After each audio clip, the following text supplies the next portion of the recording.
This is Barbara Reese reporting for EBTV.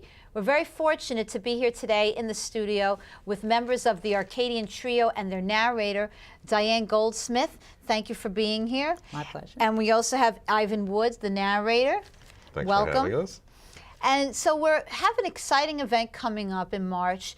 Tell us a little bit about the trio and what's coming up here in East Brunswick. Wonderful. The program is called Music Transcends, and it features composers who wrestled with adversity.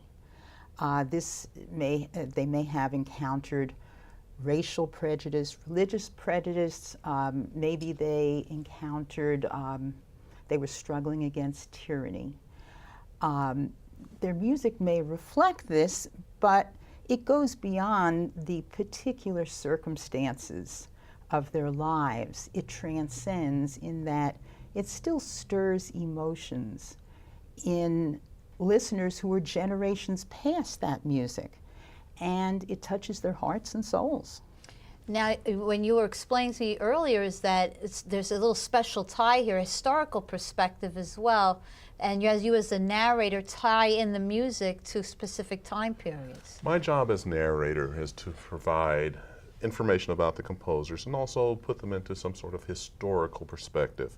We also present visual images that will help tie things together and help draw the audience in a bit.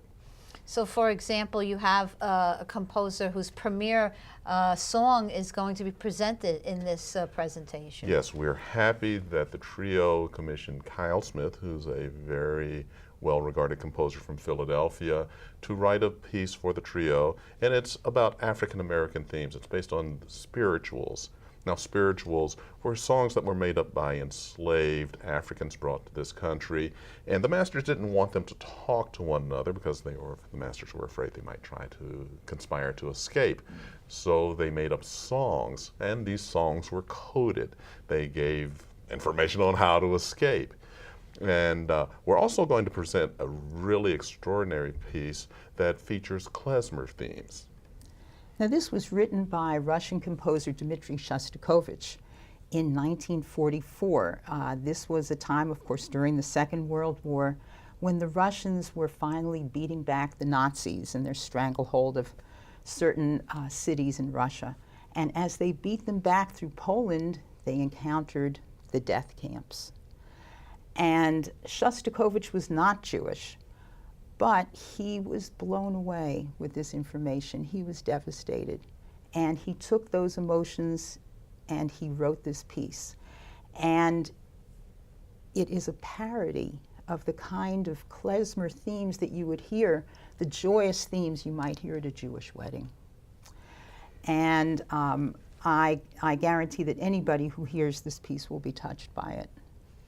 Now, this also ties into a project here locally. Some of the proceeds are going to benefit the Lost Souls Project.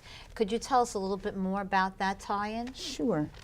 The Arts Commission very wisely saw a kinship between our concert and the Lost Souls Public Memorial Project, which is aiming to erect a public memorial in East Brunswick to the almost 200 people who were sold into slavery here in the 19th century by a corrupt East Brunswick judge. And they are hoping to list the names of all these people. And this is a major project.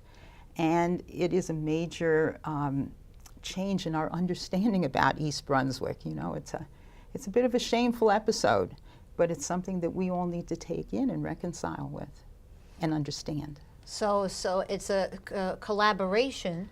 Yes. Between the trio and the commission and the project. So not only can you hear some wonderful music, but you're actually supporting a good cause. Absolutely. Now, the music we've discussed so far is kind of serious, but there's also several lighthearted selections on the program. To lighten matters, Diane talked about the composer Shostakovich, who was a Russian from the early part of the 20th century. The first Shostakovich piece that the trio is going to play is one that he wrote when he was 17, in the throes of his first love. And then towards the jazz spectrum, going to perform a piece by a African-American composer from the later 20th century named David Baker. Now, he was an interesting character. He wanted to, growing up in the 40s and 50s, he wanted to be a classical trombonist. But during that period, that door was really closed to him because of racial prejudice. So he became a college professor instead. He taught at a college in Missouri and was forced from that position because he married a white opera singer.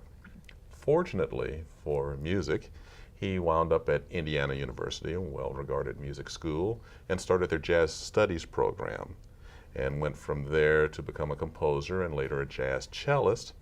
And the piece he wrote, Boogie Woogie, is really much lighthearted and a lot of fun.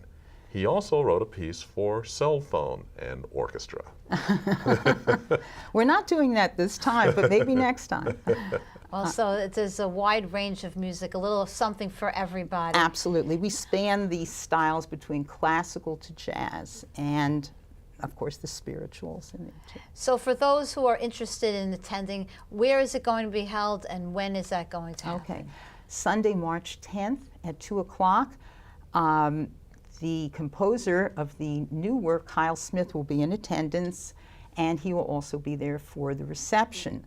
The tickets are online at eastbrunswick.org/Music Transcends, where you can get all the information about the rest of the program and about the musicians. And it will be held at the Community Arts Center on Cranberry Road. So it's an affordable afternoon and a lot of interesting pieces talking about composers who've overcome great adversity and beautiful music. Absolutely and beautiful for a music. good cause. Well, thank you so much for joining us here Thank today. you. It was a pleasure having you Thank here you. in the studio, and we wish you all the best. Thank you Thank very you. much.